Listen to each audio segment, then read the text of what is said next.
All right, testing, what is up? All right, look, in this video, I'm gonna change some lives, but this is the type of video where it's not the sort of thing you're gonna have on in the background while you are cleaning your home. You know, you doing some sweeping, maybe some spring cleaning, even though it's literally fall right now, but I digress. This is a video you're going to want to give your full attention to, your full undivided attention. The more attention you give, the more results you're going to get from it. So, and the reason why this is such a life-changing video is because, well, first of all, it changed my life. The things that I'm about to teach, and everything that I've taught, I have personified. I'm a strong believer in personifying the teaching what you preach and preaching what you teach as well. So the lesson, right, bottom line up front is this. It's that a lot of people, many people, have the issue of lack of self-confidence because they're doing their best and their best is not enough. When in reality, you should not do your best. You should simply do what is required. And I'll explain. See, a lot of people say things like, well, I don't know if I can build a business. I don't know if I can get that body I want. I don't know if I can do X, Y, Z. And the fact of the matter is, the real is that you can't. You literally cannot. You are not able to at your current capacity. At your current capacity, keywords. What does that even mean? You have the potential to do whatever you want, but you, as you are right now, cannot do it. All right, I'll make it more simple for you then. I'll make it more simple. Today's ceilings are tomorrow's floors. Today's personal best at the gym, for example, will be tomorrow's warm-up. You can do anything you want. You can have anything you want because you can become more than you currently are. And a lot of people get caught up because they don't understand this principle. They say things, well, I'm lazy. So how does a lazy person make money? They don't. Step number one, don't be lazy. And it's such a simple concept, but people have a really tough time understanding that they can actually change. They think that how they're born or how they came into the world or how they came into this universe is just how it is and is just how they're going to be for the rest of their lives, and there's nothing that they can do to change it, when nothing could be farther from the truth. When you cannot find a way, you simply must create a way. You simply must make a way. I have a perfect example of this. For reasons that are really rather irrelevant. Hold up, I'm gonna punch this real quick. One second. There's a tunnel coming up, so I can't really not, just not do this.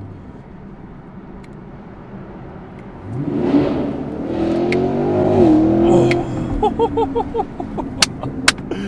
Yeah.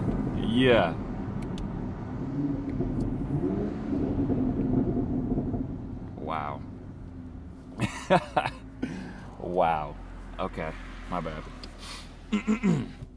As I was saying, you got to enjoy the little things in life, man. Otherwise, what else are you doing? Anyways, yes. Where you cannot find a way, you must simply make a way. And I have examples of this. Oh my goodness. For reasons that are not really that relevant, I had 2 weeks to figure out a new living situation. Right, 2 weeks to figure out a new living situation where I couldn't live at home anymore. So I needed, obviously, money, and I needed to find a place to live. And those things were really tough, especially at the time when my resume was completely blank. I had no real work experience. You kind of have that like whatever work experience or whatever you can fill out your whatever you can fill out your resume with when you're like literally 18 years old and just came out of high school. So I figured it out, right?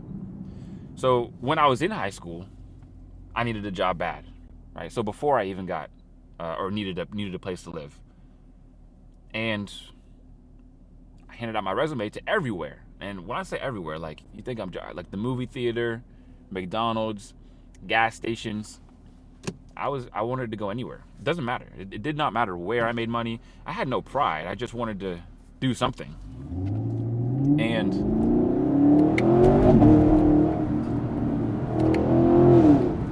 Oh my God. Anyways, I just wanted to do something. I couldn't find a way. I could not find a way. I would be literally slinging resumes like you would not believe. I was sending out so many resumes everywhere. I would just go place to place, to place to place to place, to place to place to place, resume. I never really got anything. I literally got no calls back. I was like literally sad, sitting next to the phone, waiting for it to ring type stuff. Nothing. So, one time I was in music class. I remember this moment very vividly. One of my friends said, "Yeah, man, I'm joining the Army Reserves. Why don't you join with me?" And I thought to myself, this was my literal thought, what I actually said, my knee-jerk reaction. Now, obviously, it's stupid, but again, here, I'm a kid. I'm 16. It's like, well, I don't want to go overseas and get blown up. That makes no sense. Why would I do that? He said it's not that, which it wasn't. Right? I put my name in for many taskings over my 4 or 5 years in the military and never actually got anything. But it was mostly just training and learning, and if the time came, I'd have the opportunity to do things if I wanted to. And I said no. It was like a hard no. That's stupid. I'm gonna go hand out some more resumes. Anyways, I started thinking about it, and I was like, you know what, man? It's difficult work, but I think it will make me a better person. So screw it. I'm gonna do it. Screw it. I literally just was like, you know what? I need money. And this is what I know I can do. They're accepting anybody that's able-bodied. So I did it. And I went and I made a way. I made a way where there was no way. Now, most people would say, well, look, I handed out my resumes everywhere and I didn't get anything. And you want to know something that's actually insane? Is that is a very legitimate excuse. The problem with excuses is that they're actually legitimate. Like, if you literally cannot find a job, then you can't find a job. But the problem is, it didn't matter.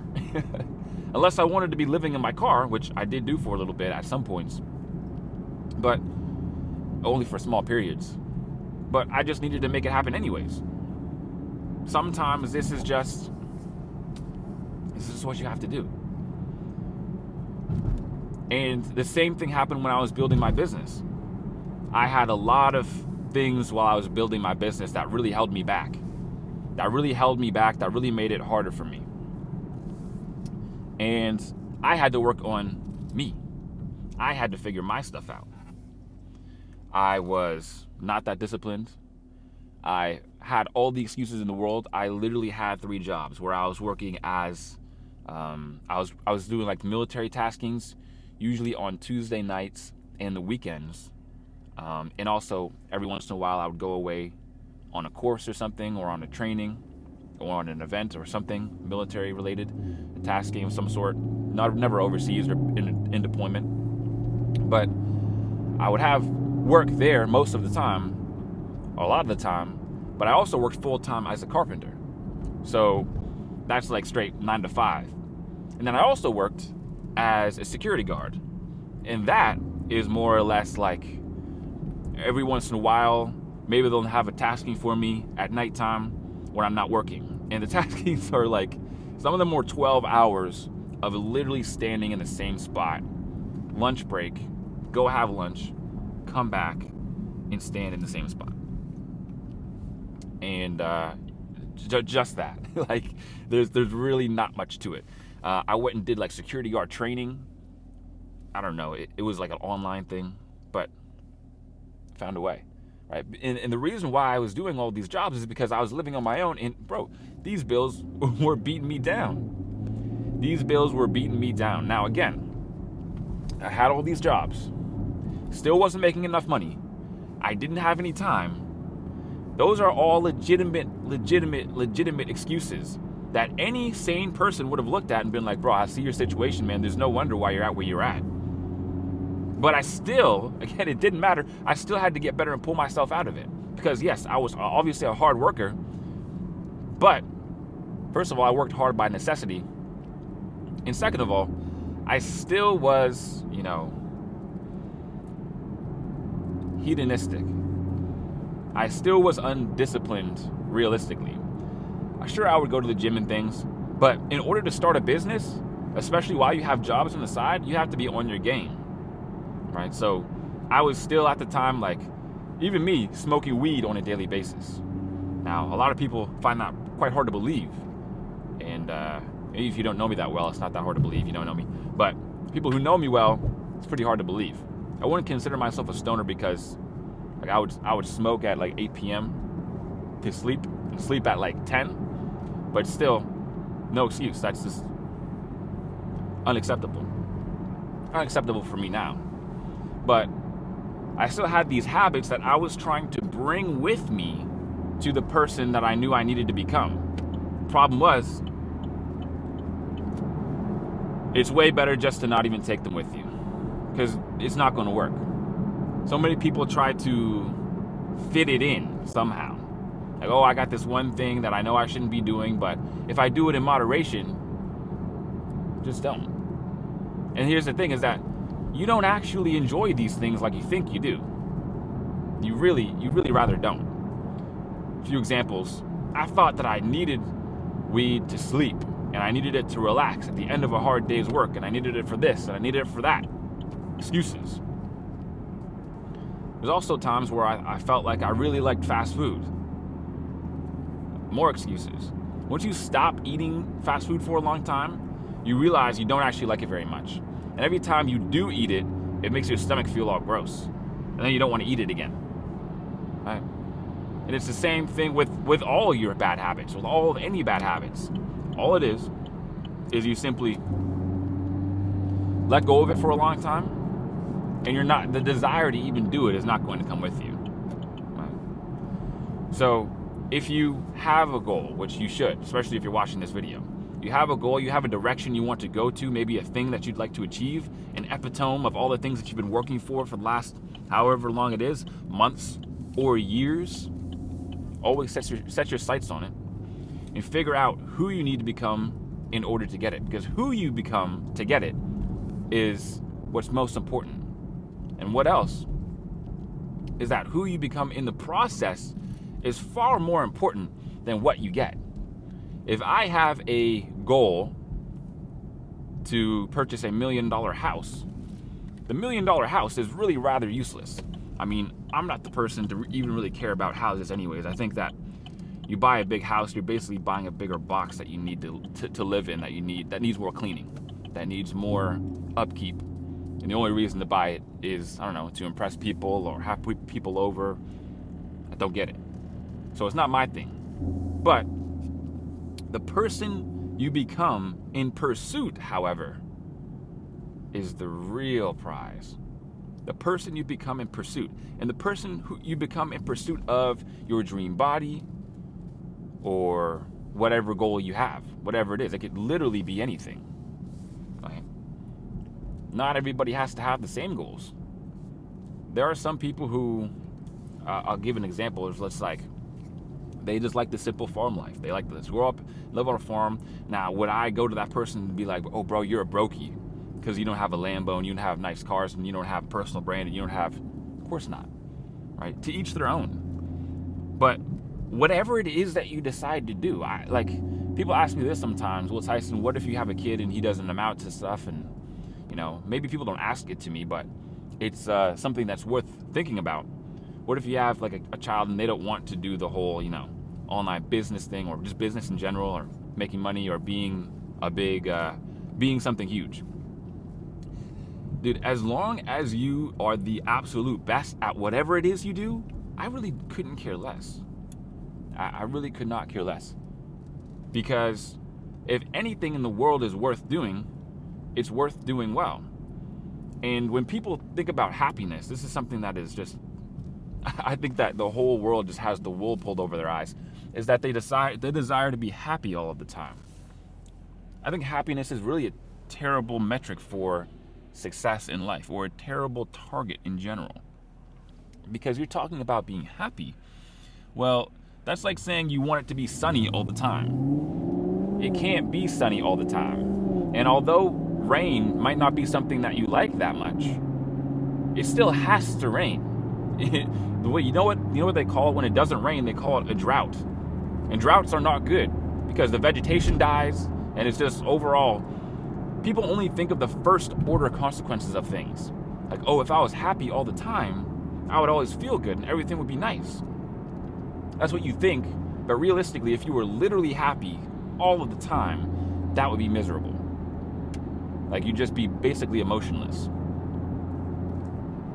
Not to mention, happiness, it's fleeting. It has to be fleeting. Because it's almost like if every day were Christmas. If every day were Christmas, then effectively no day would be Christmas. So if every day you were happy, you would literally just be baseline, essentially, every single day. Happiness is an emotion that adapts to your average. So, and you want to know the crazy part? The crazy part is, as society gets more prosperous, people are less happy. We live like kings used to live a few hundred years ago or thousands of years ago. There were times where a chair, just a chair, was a luxury to have. Like, if you had a chair to sit on, that made you rich. If you didn't sit on the floor. Now we have technology accessible to literally everybody in the West. And suicide rates are higher than they've ever been in the world. And if you're wondering how that works, it's because people are they're so occupied by happiness and being happy and chasing short-term pleasures that they have neglected choosing a formidable opponent in life. And a formidable opponent, maybe a better word would be a formidable challenge. A challenge that really brings out the best in them. Oh yeah.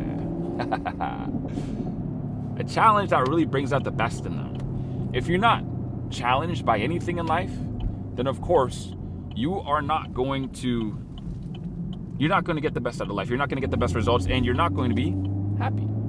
Because happiness stems from, true happiness, long-term happiness, stems from fulfillment and being better than you used to be. And the thing about challenge is that if it's a good enough challenge, a real good challenge, then you're going to have good days and bad days, right? Now, obviously, I don't think that there's such a thing as good days and bad days. I think there's just good days and great days. But what I mean is, you're going to have days where you make a lot of progress, where you do really well, where things work out for you, but you're also going to have days where things do not work out for you. And those are all part of the process. So the goal should never be, I want to be happy all the time. No. This is impossible, and it's also not what you want, right? It reminds me very much of the saying, be careful what you wish for because you just might get it. Nobody really wants to be happy all the time. And if you were, that would just be a terrible, terrible, terrible existence. Terrible existence. So instead of even trying to be happy, all you really need for what you're looking for, what you're legitimately looking for, which is fulfillment, is pick a goal or goals that are big enough, challenging enough to actually bring the best out of you and also increase your best, right? Because like I mentioned, I wasn't good enough at the time to actually build a business. Me, myself, I was just simply not good enough. I needed to get better, right? And then the other part of that is to always be grateful for the progress you've made and also what you have. And an easy way to do this, now this is kind of said a lot, but I'll put my own twist on it as well, is don't think of what you have to do. Instead, you should think of what you get to do. And what I do and implement in my day, every single day, is I create a to-do list. But instead of writing my to-dos, I literally write get to do at the top. And while it's only one word of a difference, realistically, it makes all of the difference to me. And I'll show you how. Because when I'm writing all of my get to dos, I'm thinking, why is this a get to do? Example, write YouTube videos. I get to write YouTube videos. I get to have a YouTube channel with 160 at the current time, 160,000 subscribers, over 10 million views, over 10 million people wanted to watch a video of what I had to say, right? And the videos that went viral were not just like, stupid me slipping on a banana peel or something, or me just, I don't know, doing something cringe and everybody looking at it and making fun of it. It's like 4-hour videos and 8-hour videos of me talking about marketing and teaching people and education, showing people how to how to improve themselves, especially their finances. Honestly, it's insane to even think about. It's literally insane to even think about. Now, that just took my mind from, oh man, like I have to write this YouTube video and it's going to take a long time, and I have to make sure that it's good, and I have to whatever, make sure I get value and collect all the assets and the pictures and the videos that I need. And whereas I don't see it like that anymore, just from that one word at the top of my page. Or I'll pick another one. Even if it's as simple as I get to clean my cat's litter box. Now, some of them are difficult, but more than possible. I get to clean my cat's litter box. How is that a blessing? Well, I have a beautiful cat that I love, where if I'm just hanging out chilling on my phone, I won't even notice, and I'll just look down at my lap and she'll be right there, purring on my lap. She's beautiful. They're both beautiful. I have one that's really cuddly, one that's kind of antisocial, but they're both beautiful, and I love them both so very much. So instead of thinking, oh man, I gotta take the scoop and I gotta scoop it up and I gotta put it in the bag, and just being all frumpy about it, I can have the appreciation for it. Having a formidable goal and really seeing all of your blessings for what they are, man, just those two simple things are enough to absolutely revolutionize your life in every way, shape, and form. And that's my message for today. Do those two things. Really put an effort into it. Really get clear on your goals. Write it down. Visualize it. What is it going to be like when you're actually there? Get excited about them. Pick a goal. Pick a timeline. When do you want to achieve it by? What exact goal do you want? And then also create your get-to-do list. What are all the things that you have the blessings to do every single day that most people lament about? They're sad about it. They complain about it. But you get to do. You get to go to work. You get to make money in a first world country. You get to drive your car, which might not be the best car, but man, it got 4 wheels and it gets you to places, because I've been in positions where I had my license